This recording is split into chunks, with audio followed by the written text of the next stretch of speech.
ya tiene Luz Marina. ¿No? Bueno, entonces, don Wilson, lo escuchamos. Y luego, don Eh, Wilson. bueno, primero que todo, un cordial saludo, agradecer este importante espacio. Eh, Saludo tanto a los organizadores como a todos los participantes, nos dan muchas luces. ¿Me escuchan bien? Sí, clarito, De clarito. acuerdo, vale. En ese sentido, pues es muy importante porque, digamos, esos espacios nos dan luces de muchas situaciones que a veces uno desconoce técnicamente o de pronto de la forma académica, pues uno lo ve como el ciudadano del común, ¿no? El que vive, trabaja, estudia, para de contar, sale de su casa, regresa a su casa y hasta ahí. Pero no conoce esa cotidianidad y esa realidad del país y por supuesto mucho menos esa historia que pues, nos ha comentado el profesor a través de estos químicos, ¿no? Por supuesto, para ser concretos e ir al grano, según lo manifestado creo que fue por Weimar, con referencia a la producción de estos químicos y la legalidad regional, en el sentido de cuando él nos colocaba, creo que fue él que nos colocó el ejemplo, de qué pasa en esos países que no se pueden allá distribuir en esos países ese producto, pero ellos sí lo pueden fabricar y exportar, ¿no? En este momento, pues tengo una experiencia personal, por supuesto cada uno cuenta cómo le va en la fiesta. Nosotros vivimos aquí en Bogotá en el año 2019, tuve la fortuna de estar en el último debate de la comisión, creo que fue la comisión séptima en Cámara de Representantes, y también estaba Senado, el tema de la ley del asbesto, un proyecto de ley que duró más de 7 años consecutivos y todo el mundo sabía que eso daba cáncer, que era peligroso, que los tubos del acueducto tenían asbesto, que las tejas tenían asbesto, mejor dicho, que todo estaba fabricado con asbesto, pero no pasaba nada. Y pasaba el proyecto de ley a las comisiones, daba los debates correspondientes y se hundía. Tuve la fortuna de haber trabajado en el Congreso de la República en el año 2007-2008, cuando Petro era senador, cuando Álvaro Uribe era presidente, y conocí las dinámicas propias del Congreso de la República. Duré más o menos 9 meses, aclarando que nunca fui UTL, fui utilizado y engañado, pero bueno, una bonita experiencia. ¿Y por qué la cuento? Porque uno cuando le cuentan el hombre del maletín negro, uno cree que eso es fantasía, que eso es mentira, y no. Cuando uno está allá en el Congreso día a día trabajando, porque uno se iba a trabajar, a camellar, pues uno no puede generalizar, ¿no? Porque pues hay congresistas que también trabajan y asistentes. Sin embargo, uno ve como la diplomacia en las diferentes comisiones, un ejemplo, son 15 representantes por comisión.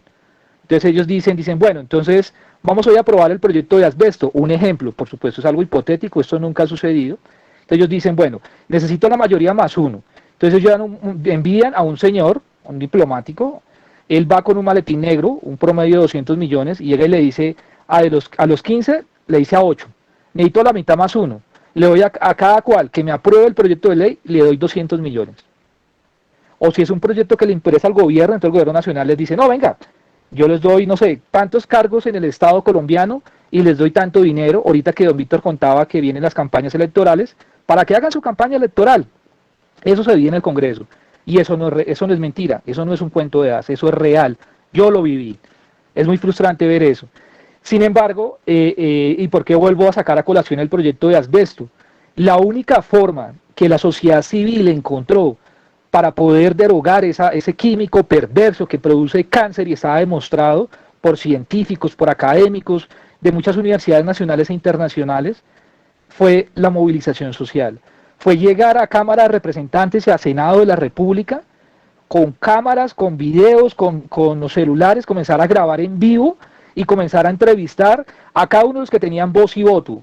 Claro, una cosa, y lo que ahorita decía el señor, el compañero de Catatumbo, es lo que los ciudadanos viven en sus territorios, y otra cosa es lo que se vive en el Congreso de la República, quien son ellos, nuestros honorables congresistas, quienes en últimas tienen la voz y el voto para decir si un proyecto de ley pasa o no.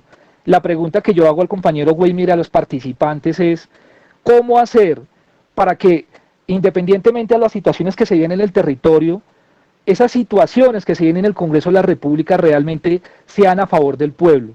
¿Acaso nos toca volver a hacer más iniciativas de este tipo, como el proyecto de ley de asbesto, en la cual logramos que se aprobara el proyecto de ley para que se erradicara la utilización de este producto perverso? Hoy tenemos el tema, y no solamente del glifosato, el tema de las bebidas azucaradas y otros proyectos de ley perversos y nocivos que afectan a nuestros ciudadanos del común. Y por último, pues por supuesto quiero dejar una reflexión en el sentido de si somos semilla. Hay una cosmovisión muy bonita de las comunidades indígenas, ellos hablan de la madre tierra. Ellos dicen que nosotros vivimos en un gran vientre y que cuando nosotros morimos nacimos a la vida. Y la madre tierra es eso, el planeta Tierra. Pero la pregunta es, ¿acaso nosotros los seres humanos no somos semilla? ¿Acaso vivimos en una burbuja en donde lo que yo haga en mi territorio no va a afectar en otros territorios?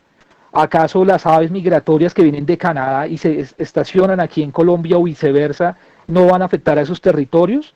¿Acaso la experiencia que hoy tenemos con la pandemia COVID-19 no es un fiel reflejo de esa situación? Esa situación del COVID-19 puede cambiar esas situaciones que estamos viviendo nosotros en nuestros territorios con ese tipo de legislación y productos que están dañando nuestras tierras, dañando nuestros territorios. Por supuesto, es una humilde opinión desde Bogotá. Un cordial saludo para todos y todas. Muchas gracias.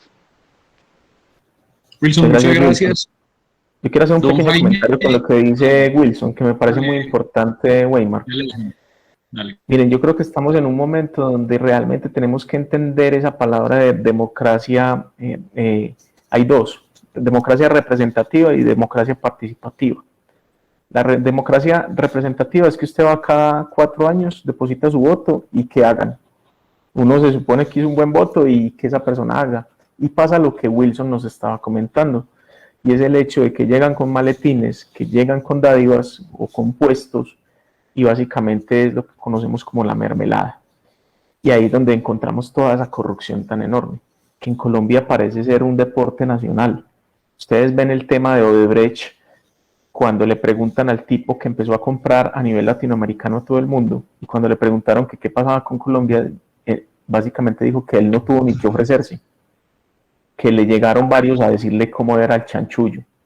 O sea, ya existe toda una estructura criminal frente al tema de la corrupción en Colombia, un andamiaje muy bien montado. Y allí es donde nosotros tendríamos que estar poniendo ojo. Entonces, podemos decidir seguir teniendo esa democracia representativa, o podemos empezar a tener una democracia participativa.